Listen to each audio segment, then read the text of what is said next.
వాన Vallappa Vallappa ఒళ్ళప్ప గించే సామిరంగా. Let's start.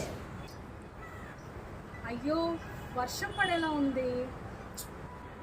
ಅಯ್ಯೋ ಮಳೆ ಬರೋ ತರ ಇದೆ. గొడుగు పట్టుకెళ్ళడం బెటర్. ಛತ್ರಿ ತಗೊಂಡು ಹೋಗೋದು ಬೆಟರ್. దేవుడా బట్టలు మొత్తం తడిచిపోయినాయి. రే ಬಟ್ಟ ಎಲ್ಲ ನೆಂದೋಗಿದೆ. ಎప్పుడు ಆಗುತ್ತೋ ಎಂಡೋ ಈ ವರ್ಷ, ಯಾವಾಗ ನಿಲ್ಲುತ್ತೋ ಏನೋ ಈ ಮಳೆ. ఈ వర్షంలో తడిసి జలుబు చేస్తుంది. ಅಪ್ಪ ಈ ಮಳೆಯಲ್ಲಿ ನೆಂದು ನೆಗಡಿ ಆಗ್ಬಿಟ್ಟಿದೆ. మీరు కనుక తెలుగు నుండి కన్నడ బేసిక్స్ నుంచి నేర్చుకోవాలంటే తప్పకుండా నా న్యూ పేజ్ ని ఫాలో అవ్వండి. Learn Kannada with Mounika.